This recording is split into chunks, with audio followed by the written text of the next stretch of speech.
It's good to be home. It's good to be home. This has been a wonderful church experience for me across the time that I've been associated with Unity in the Olympics. And I told the board and I told Tim that when I left that I would be willing to come back, you know, maybe once a quarter to speak. And then we'd have to evaluate the snow times because I don't want to drive in the snow. You know, so it might be 3 times a year, but you know, so long as you'll have me, I'd be happy to come at least 3 times a year. So I was talking to Bill when I got here and telling him how much I really enjoyed his talk last Sunday, and his personal sharing of his experience, his spiritual experience, his growth experience, his enlightenment experience. And I spent many years in my growing up being disciples of Christ also. So I can really relate to where he has been, and you know, coming to Unity in my what I call that as an experienced spiritual seeker, you know, finding unity and how much unity meant to me and what it offered in terms of training, ongoing training and experience, mostly experience. I see the spiritual path as an experiential path and not so much head learning. But how do I feel about it? How does it make me feel? How can I use that feeling? So when I look at the 5 principles, I agree with the 5 principles, but I would probably stick in each one of them an emotional component, you know, that it's thought, words, and feelings that make the difference. And this last one, you know, it's through our thoughts, through our feelings and our actions that we make change in our life. And it's that emotional component that gives us energy to go and do these things. Anyway, I sat and listened to him last week and I kept thinking, I was going to say that. I was going to say that. And then when I got the notice for the meeting today, and I saw the words to Glenn's prayer, I thought, gosh, that's a wonderful example of an affirmative prayer. You know, all of the positive thought, all of the focus on the relationship with Spirit. I was going to say that.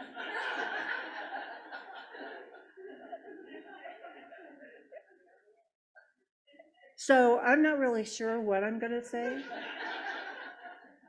but we'll figure something out. Because when we talked before I left, when we talked about what I would talk about when I came back this first time, it was affirmative prayer. That's the thing that often comes up. What does that mean? What does that mean? And how do we use it? And why do we use it? Do we get bulletins anymore? Thank you. Good morning to you. I would like, I made a handout, as I often do. Yeah, so I would like everybody to have that handout. Oh, good. Somebody got their handout. Yes, thank you. Does everybody know this beautiful lady sitting over here in the chair? This is Robin. This is our administrative assistant. So if you don't come to the church on Tuesday or Wednesday, you may not have met her. Good to see you. Yeah. Yeah. Well, I knew she knew that they were coming. Yeah. So Unity, Charles Fillmore, in his development of Unity materials, came up with this 5-step affirmative prayer process. And one of the things that I noticed when I looked for the words on unity.org, there are two places you can go on the internet to find good Unity reference material. One is unity.org, and that's where the association and the world headquarters and are working together to put current information. And so this is the 2023 version of these words of what the affirmative prayer process is. And if you're looking for historical information, go to truthunity.net, and it has copies, electronic copies of almost all of the Fillmore materials and others.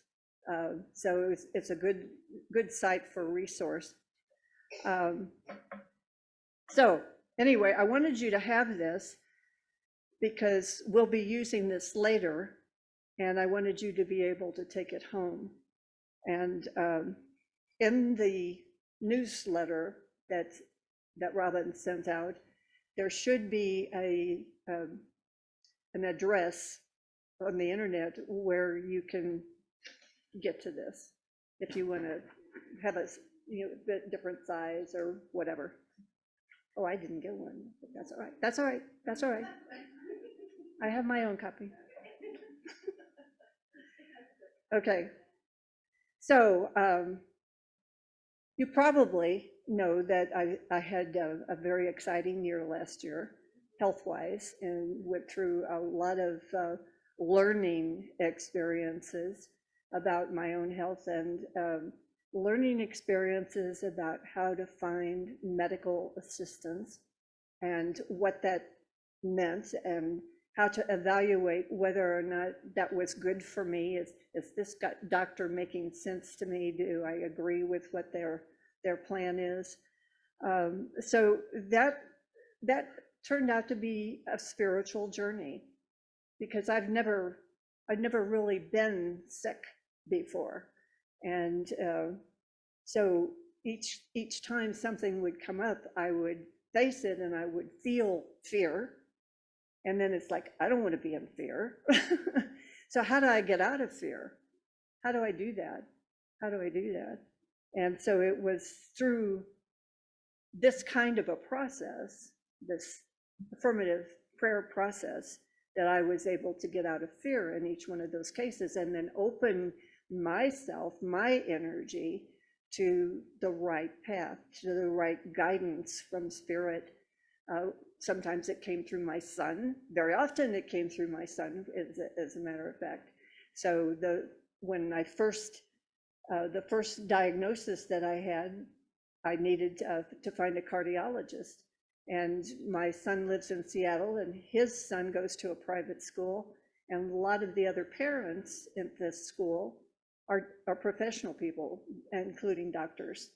And so I called Doug and I said, do you know somebody who is a cardiologist, or do you know somebody who knows a cardiologist that they could refer?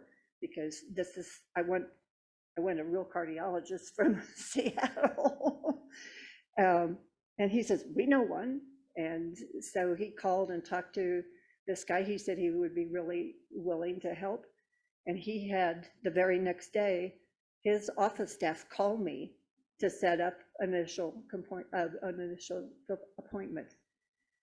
My mouth still doesn't work. That's anyway. So that was really good, and that was like the first step. And I realized the feeling that I got when that confirmation process started to happen of I have a cardiologist. I have somebody who knows what they're doing, who knows my family. They spend time with my family. And I was really happy to meet him, and he's been very good and is still processing with me, and that's good. I developed other symptoms, and he referred me to a pulmonologist who is here in Port Angeles, Dr. Chong. Yeah, and he's amazing. He's amazing. And So in July of last year, I had a follow-up visit with Dr. Chung from the first time that I'd met him. And Doug came up to go to that appointment with me. And at the end of the appointment, Dr. Chung looked at me and he says, "You look pale." He says, "I want you to go get a blood panel." So we went to the lab, gave blood, went to get something to eat. But within 20 minutes of the time that I dropped my blood off, Dr. Chung was calling me and he says, "I want you to go to the hospital right now, go to ER. You need a blood transfusion. You're very anemic." And so he sent me right over. He had called and told them what I needed. They were saying, "Well, if you're anemic, where did that blood go? Is there a bleed someplace?" And so they did a lot of testing. And so I got the transfusion. We found out that there was a mass on my colon that looked suspicious. And that doctor in ER referred me to Seattle to the UW. And so I waited for a few days and they didn't call and they didn't call. So I finally called them and they said, "Oh, we are just so overwhelmed with patients and referrals that it'll be at least a month before anybody can even call to schedule you." I said, "This is not good." This is not good. So we went back to Doug. Called the wife of my cardiologist, who is a gastroenterologist, and she deals mostly with esophageal issues. So she has a friend in Renton who that deals with colon issues. And so she called and talked to her the very next day. That doctor's office called me. We set up an initial appointment for a consultation. When I got there, and she had all of my records, thanks to my chart, everything. We scheduled the colonoscopy and we went ahead and scheduled surgery because she really felt we would probably need to do surgery. But if not, it's easier to cancel than it is to schedule. So we could do that. So we did that. And again, there was that. Everything is happening just the way it's supposed to. It's not a hassle. There were little instances where there was fear or anxiety or frustration, but overall, it was that solid knowing that Spirit is with me. Spirit is moving me through this experience, whatever it is, however it turns out. And so I met with her. She is amazing. She has worked with University of Washington, and she works with robots in surgery. And for those of you who don't know, I'm a science fiction freak. So it was like, oh, this is cool. So anyway, I ended up needing the surgery, and she did it, and I got to see the robots before they put me to sleep. We rolled into the surgical area, and there he was, standing at about 6 feet tall with long arms and an oversized R2-D2.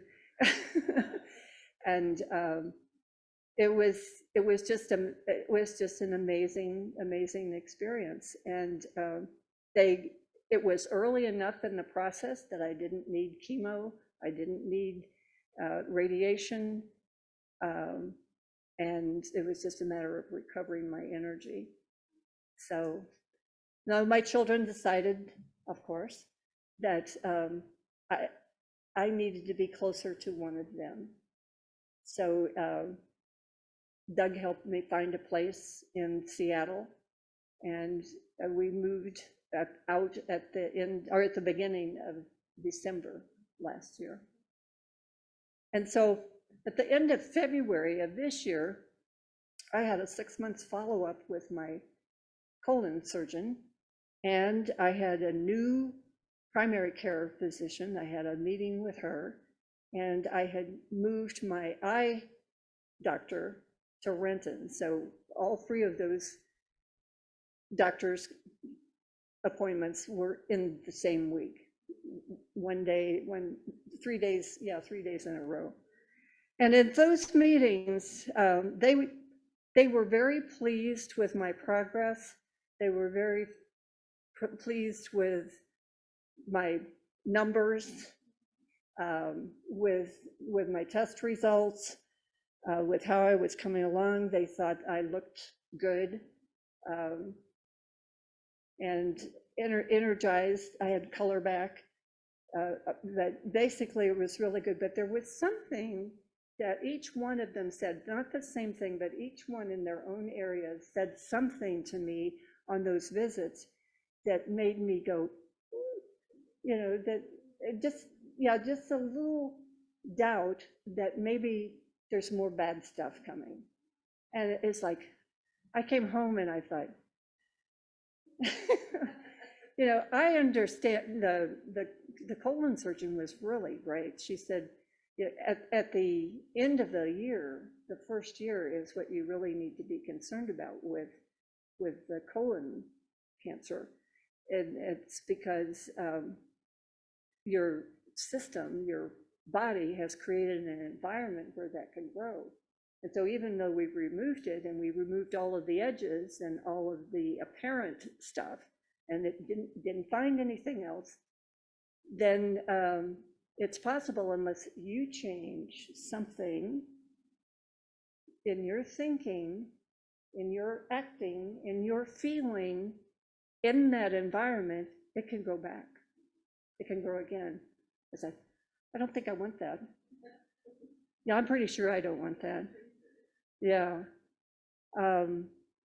And so I was thinking about what that environment was like going into that experience, and where could that happen again? Is there something going on in my thinking? Is there something going on in my emotional life that could make that happen again? And if so, what would it look like? And is it happening? Is it happening now? And if that's something that I want? No, that's not something that I want. So how can I change that? How can I change that interior environment within me that would allow something like that to happen? So very shortly, within the next couple of weeks, Spirit sent me answers, as often happens. Things that I read, inspirational things that I read, Daily Word, Science of Mind magazine, the Unity Lenten booklet was really especially good this year. That was all happening then. I would see things on Facebook. I would see things on YouTube. Stuff would pop up on my phone, that would encourage me to move to this trust place in my relationship with Spirit. And a lot of it, or what I saw, and a lot of what my reaction was, the guy who was laying by the pool of Bethesda, the crippled man, and Jesus came up to him. And the pool of Bethesda was one of these holy places, and the water would, ruffle or kind of have waves in it every once in a while. And the first people that got into the water there would be healed of whatever it was that they were there. So people would lie around the pool area waiting for that water to churn and then to get into the water so that they could be healed. So this guy had been there 38 years. 38 years. It's a long time. So when Jesus came in to that area and he saw him, his question was not to this man, "Do you think I can heal you?" He didn't ask him that. Because Jesus has been going around healing people. And he says, "Do you think I can heal you?" No, he didn't say that. His question to the man at the pool of Bethesda was, Do you want to be healed? Do you want to be well? That's your choice. That's the environmental switch within your being. Do you want it? Feeling. Feeling. Yeah. Feeling or healing and curing are not the same things. So let's talk about that. What does healing mean to you versus curing? What does that mean? And what? Wholeness? Which one? Okay, but which one? Healing and curing are totally different.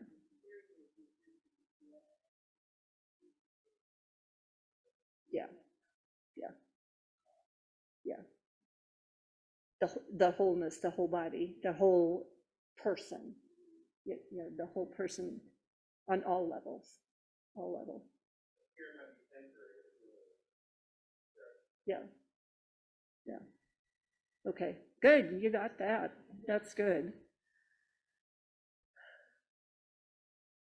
We spend a lot of time when we're praying, trying to choose the words, the perfect words for our prayer.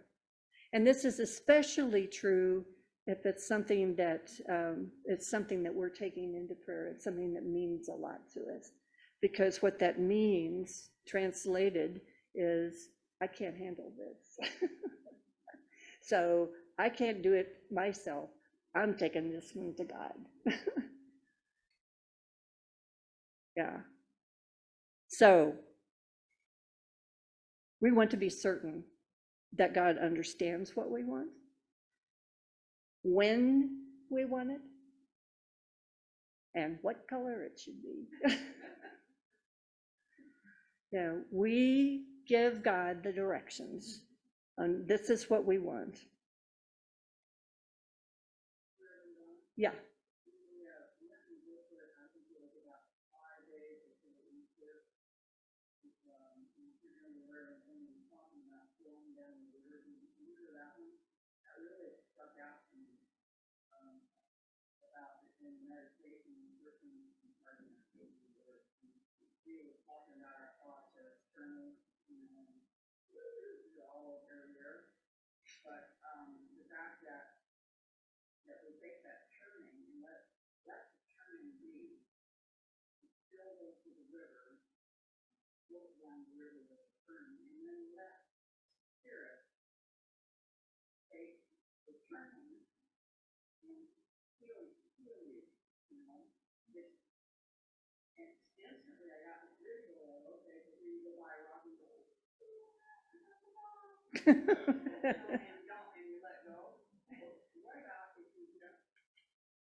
Yeah.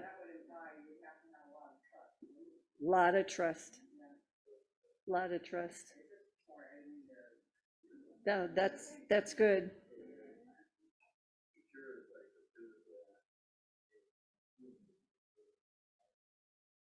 Acceptance. Yeah,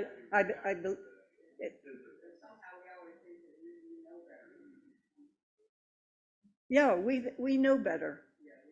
Yeah, that was the whole point of that last little discussion. It's something, if I bring it to God, that's because I can't take care of it. That's right. That's exactly right. So we're at church now. We're at church now. Yeah. So thank you, Robin, for that. In Matthew chapter 6, verses 9 through 13, Jesus tells us, pray in this way. And then he gives us the words for what has become called the Lord's Prayer, or the Our Father. These words are different in every language that translates the Bible. And I don't know how many different languages the Bible is translated into, or different versions of the Bible in English that we have. but those, it's not the same words every time. It is the thought, it's the idea, it is the attitude, it is the consciousness that he was demonstrating, that consciousness of trust and love. He called this spiritual energy Abba, Father, meaning to him that it was something that was taking care of him, close to him, close to his skin. Concentrate on the presence of God for our prayer. So I have often said in the past, continue to say, we are spiritual beings having a human experience. We're learning about this amazing divine energy, which we often refer to as God or Spirit. And I believe that we are learning how to be in relationship with that energy. So the basic unity principle, number one, is there is only one presence and one power in the universe and in my life, God the good, omnipotence. That essence is in me and it's in you. It is the energy that is God, the divine energy that is within each one of us. I have access to the power. I have access to the power. Yes. So,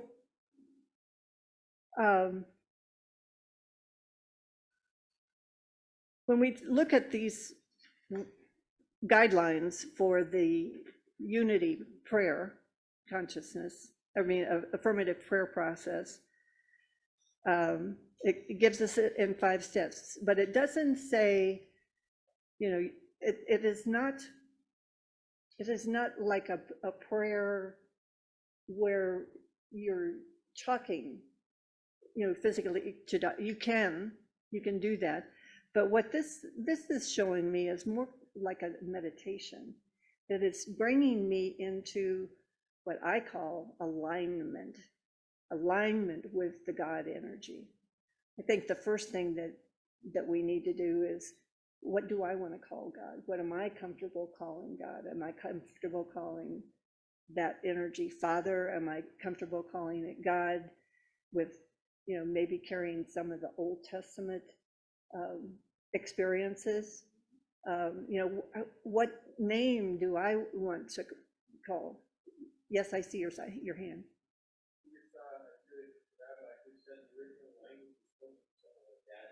Yeah. Yeah. Yeah.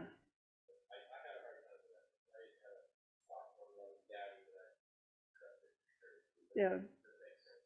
Yeah, when I went through chaplain training at Baylor Hospital in Dallas, Texas, it's a Baptist hospital, by the way, and I was a unity person. Yeah, that was one of the first things that we had to do was,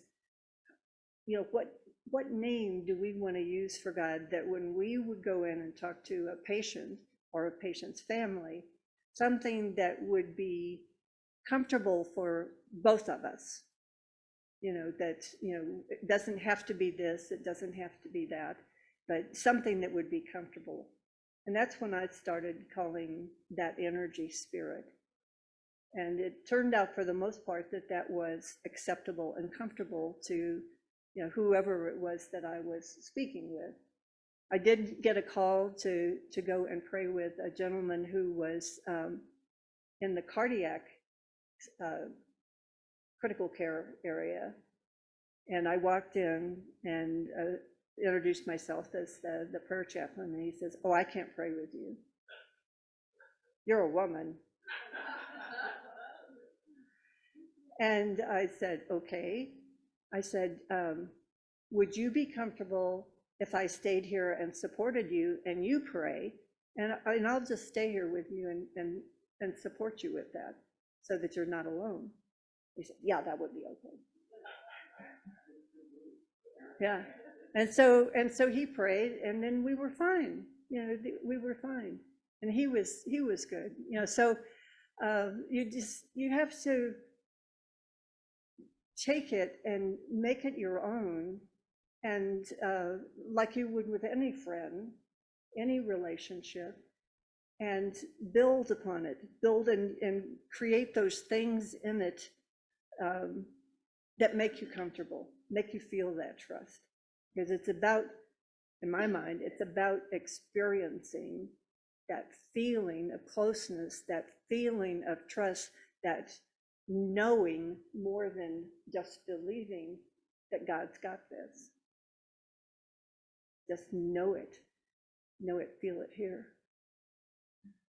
So I would like to take us through this prayer process, and that will be our meditation, and just give you a chance to feel what it feels like to be in that affirmative place with the one power and the one presence in the universe.